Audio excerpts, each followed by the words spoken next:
Hello guys, welcome back again to my channel. So, di video hari ini teman-teman saya kembali akan lakukan update tentunya untuk Bitcoin. Sorry banget untuk kalian yang sudah menunggu konten terbaru dari saya karena beberapa hari terakhir saya sedang sibuk dan berada di luar kota sehingga saya tidak sempat untuk membuat konten untuk kalian, dan juga ada beberapa kendala lainnya seperti wifi dan lain seterusnya yang membuat saya mungkin semingguan ya nggak buat konten. Tapi hari ini saya kembali lagi untuk membuat updates ke kalian, dan kita bakalan bahas di video hari ini kira-kira apa yang sedang terjadi di Bitcoin secara price action, dan tentunya juga apa yang sedang terjadi di belakang layar yang kemungkinan besar akan sangat penting untuk kalian simak. So, stay tune terus sampai akhir video. Nah, sekarang kita bakal mulai dari CoinMarketCap terlebih dahulu. Per hari ini secara global, market cap crypto berada di angka 2,59 triliun dolar atau naik sekitar 1,68%. Nah, di top 10 coin sendiri kita melihat keadaannya dominan berwarna hijau, teman-teman. Bahkan kalau bisa kita katakan semuanya hijau ya. Yang merah itu stable coin, jadi itu kita exclude. Sisanya mengalami kenaikan antara 0, sekian persen hingga kurang lebih 5%. Dan yang menjadi top performer hari ini adalah Dogecoin dengan kenaikan 5,63% menuju 0,1949 dolar. So, itu adalah outlook sementara dari beberapa top coin yang ada. Sekarang kita langsung aja masuk ke beberapa data dan berita terbaru hari ini. Nah, yang pertama teman-teman, sebagai reminder saja untuk kalian bahwa dalam kurun waktu tidak sampai 2 minggu lagi, spesifiknya mungkin 12 harian lagi, kita akan melewati salah satu event terpenting untuk Bitcoin di tahun 2024, yaitu adalah halving Bitcoin. Di mana pada saat itu kita akan melihat rewards para miner itu bakalan kembali dipotong setengah, yang membuat supply baru yang masuk ke market setiap harinya itu juga akan terpotong setengah, teman-teman. Sekali lagi, tentunya ini akan sangat membantu dari sisi supply, di mana kita akan melihat ada perubahan dari supply yang awalnya mungkin kita asumsi 900 per hari bisa muncul, tapi kalau misalnya sudah melewati halving, tersisa kurang lebih 450 Bitcoin per harinya yang bisa ditambang. Jadi ketika kita melihat demand konstan selalu ada datang dari mana-mana, diikuti juga supply yang terus tergerus, kita melihat juga sudah semakin banyak orang yang kemudian menjadi long term holder Bitcoin. Belum lagi kalian hitung ada banyak sekali Bitcoin yang telah hilang gitu ya, nggak tahu kemana karena mungkin 1,5 dekade atau 1 dekade yang lalu kita melihat Bitcoin itu harganya masih sangat murah, teman-teman. Sehingga orang-orang yang mempunyai Bitcoin pada saat itu juga nggak jaga-jaga banget kalau misalnya lagi punya wallet gitu ya. Mereka kalau punya wallet, ada beberapa yang kehilangan, bahkan ada yang kehilangan sampai ribuan Bitcoin dan tidak pernah ditemukan lagi. Dan itu kita bisa asumsikan sampai kapanpun tidak akan pernah ditemukan lagi, sehingga supply dari sana juga sudah hilang. So, teman-teman, kita melihat dalam beberapa waktu terakhir, demand spot Bitcoin ETF itu memang fluktuatif. Kadang-kadang outflow, kadang-kadang inflow. Tetapi secara overall, kalau misalnya kita hitung dari pertama kali spot Bitcoin ETF itu aktif bertransaksi, maka bukan menjadi sebuah pertanyaan lagi apakah outflow atau inflow yang lebih besar. Karena sudah lebih jelas, dan sudah sangat jelas, sorry, inflow lah yang jauh lebih besar daripada outflow. Dan kalau misalnya kita melihat hal ini terus-menerus terjadi, kita nggak perlu setiap hari melihat ada inflow gitu ya. Sesekali outflow itu adalah hal yang wajar. Ketika Bitcoin harganya sudah menanjak tinggi, pasti akan ada keinginan dari para investor untuk melakukan taking profit atau mungkin menjual semua yang mereka punya. Tapi itu bukan berarti kita akan melihat Bitcoin kembali masuk ke bear market. Karena selama kita melihat secara rata-rata inflow itu bakalan lebih besar daripada outflow, maka harusnya pergerakan Bitcoin bakalan fine-fine saja gitu ya. Jadi 12 hari lagi teman-teman kita akan menyaksikan event yang sangat penting, yaitu adalah halving. Jadi itu adalah reminder pertama untuk kalian.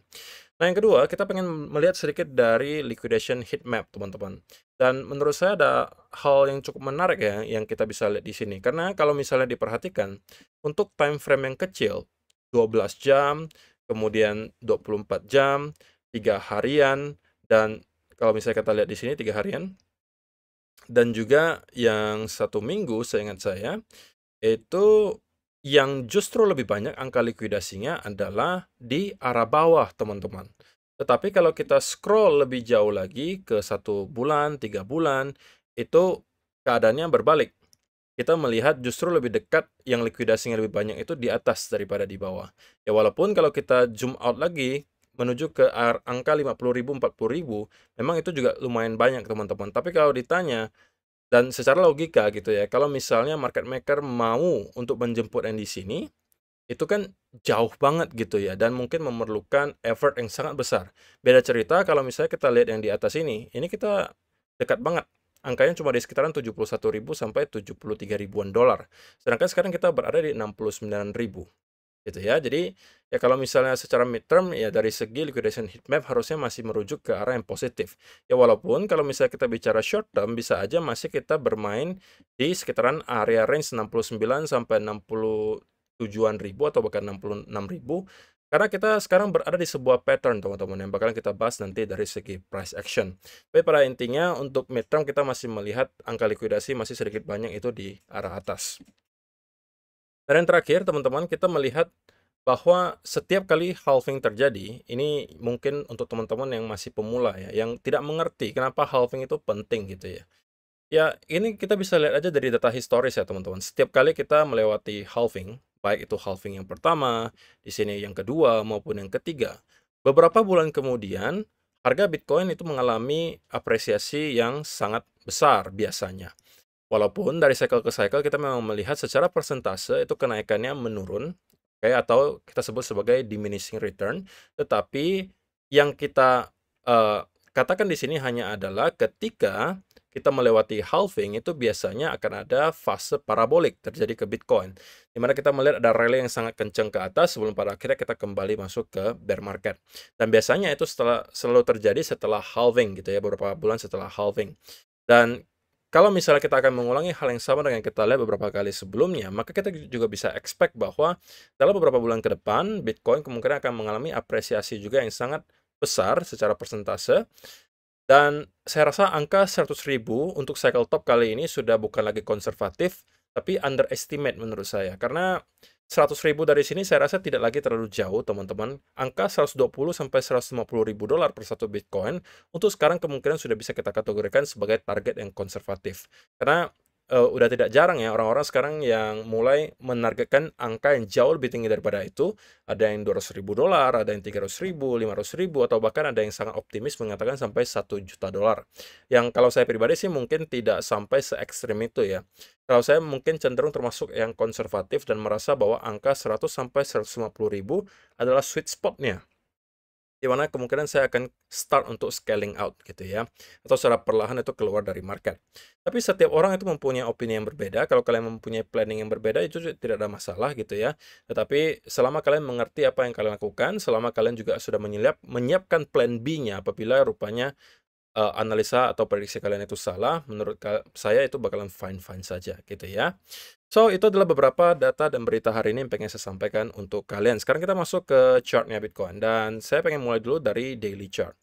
Nah, teman-teman, apa yang kita lihat terjadi selama beberapa waktu terakhir sebenarnya adalah bentuk konsolidasi di Bitcoin gitu ya. Dan menurut saya ini adalah sebuah berita positif ya, teman-teman. Kenapa? Karena konsolidasi itu biasanya adalah bentuk continuation, atau kita bisa katakan kalau bahasa lebih simpelnya adalah waktunya istirahat untuk melanjutkan perjalanan. Kalau misalnya kita perjalanannya bullish awalnya, maka konsolidasi itu kita mungkin lagi stop di rest area lah istilahnya, dan kita bersiap untuk kemudian melanjutkan perjalanan ke tujuan. Nah, sama juga dengan yang terjadi di sini. Kalau misalnya kita melihat Bitcoin diawali dengan pergerakan penurunan, contohnya di mana? Contohnya seperti di sini, teman-teman. Kita mengalami penurunan yang lumayan signifikan di sini, ya kan? Kemudian ini adalah fase konsolidasinya, kalau kalian perhatikan. Nah, ini kita berhenti di rest area. Sebelumnya kita tujuannya kemana? Ke bawah, gitu kan? Ini rest areanya, dan kita kemudian melanjutkan perjalanan ke bawah. Itu istilah yang mungkin lebih simpel untuk bisa kalian mengerti. Tapi kalau bahasa uh, teknikalnya, teman-teman, ini adalah fase konsolidasi atau continuation sebelum pada akhirnya kita akan melanjutkan pergerakan ke bawah. Ini contohnya kalau kita sedang berada di bearish trend. Sama juga kalau kita berada di bullish trend, teman-teman. Ketika kita mengalami kenaikan yang signifikan di sini, akan ada fase konsolidasi terlebih dahulu gitu ya, sebelum pada akhirnya kita kembali melanjutkan kenaikan. Dan saya rasa hal yang sama sedang kita bentuk di sini, teman-teman. Dan yang bisa saya sampaikan untuk sementara, kita berpotensi kembali membentuk sebuah pattern yang mungkin kalian bisa sebut sebagai semacam bullish pennant, teman-teman. Dan sekarang kita hampir menjelang penghujung pattern tersebut. Kalau misalnya kita asumsikan bahwa pattern ini belum akan break sampai penghujung pattern-nya, maka selambat-lambatnya kemungkinan tanggal 16 April kita sudah akan melihat breakout itu terjadi, teman-teman. Dan yang saya mau lihat terjadi tentunya adalah breakout-nya ke arah atas ya, karena itu bisa menjadi pemicu awal untuk kita kemudian kembali nge-retest ke area all time high terakhir di 73 ribuan, atau bahkan kita bisa break ke area all time high yang baru. Nah, senario yang paling ideal teman-teman adalah breakout yang kita lihat itu disertai dengan momentum, oke, atau volume yang tinggi dan pergerakannya impulsif. Nah, itu adalah yang paling ideal. Karena itu menunjukkan bahwa rupanya memang market sudah selesai di rest area dan memang sudah mempunyai tenaga lagi untuk kemudian mendorong harga jauh lebih tinggi. Yang kita tidak mau lihat terjadi adalah kenaikannya terjadi, tetapi kita struggling gitu. Artinya kita justru melihat pergerakannya tidak impulsif dan cenderung korektif. Nah, kalau itu yang kita lihat teman-teman, sebenarnya itu bukan sebuah sign yang terlalu baik.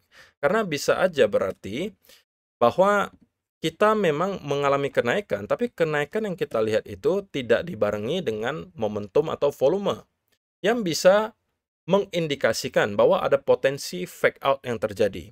Artinya, fake out itu bisa modelnya banyak ya teman-teman. Bisa kita hanya fake out ke sini kemudian dibanting, atau kita mencoba untuk menjemput all time high dulu baru kemudian dibanting lagi. Nah, ini yang mau kita antisipasi gitu. Kita mau melihat bahwa breakout-nya itu disertai dengan momentum, supaya kita bisa yakin bahwa ini adalah benar-benar valid sebuah breakout. Maka kalau secara teori, kalian juga pasti selalu disuguhkan dengan yang namanya breakout itu harus disertai dengan volume, teman-teman. Atau kenaikan secara volume. Supaya apa? Memvalidasi bahwa breakout tersebut benar-benar terjadi, dan bukan hanya sebuah manipulasi. Nah, tetapi tentunya, Pennant itu teman-teman, atau symmetrical triangle, secara teori sebenarnya adalah sebuah pattern yang netral. Artinya, dia bisa breakout ke atas maupun ke bawah. Sehingga, kita jangan mencoba untuk mendahului market, teman-teman. Lebih baik kita mencoba untuk beradaptasi terhadap apa yang market kasih ke kita. Nah, sekarang clue-nya dari market adalah ada semacam pennant di sini. Nah, pertanyaan berikutnya, breakout-nya itu ke sebelah mana? Nah, itu yang kemudian akan menentukan pergerakan besar berikutnya. Kalau rupanya kita melihat breakdown di sini dan kemudian ada retest, maka kita bisa expect Bitcoin untuk kembali nge-retest setidak-tidaknya nyampe ke area mungkin 65.000 sebagai area support terdekat. Yang kedua, sudah di area 60.000, dan kalau kita jebol di bawah area tersebut, kita bisa expect Bitcoin untuk kembali ke area yang mungkin sudah berada di 50.052 atau bahkan 55.000. So, untuk sementara teman-teman, kita mungkin berada di fase yang cukup membosankan karena kita harus wait and see terlebih dahulu sampai market kasih kita clue berikutnya maunya kemana gitu. Jadi penentuannya adalah nanti tentunya dari breakout yang terjadi di pennant ini, dan saya rasa itu akan terjadi dalam beberapa hari ke depan. Dan kita sekarang berada di weekend, teman-teman, otomatis bukan saat yang sangat ideal untuk kalian melakukan trading. Jadi saran saya tetap adalah melakukan wait and see terlebih dahulu sampai pada akhirnya kita melakukan breakout dari pattern ini. Dan dari sana, kalau misalnya kalian bisa mendapatkan setup, baik itu breakout maupun breakdown, baru mungkin bisa kalian manfaatkan. Jadi saya rasa itu aja sih yang perlu saya sampaikan di video hari ini, teman-teman. Terima kasih untuk kalian yang sudah menonton sampai selesai. See you in the next video. Bye-bye.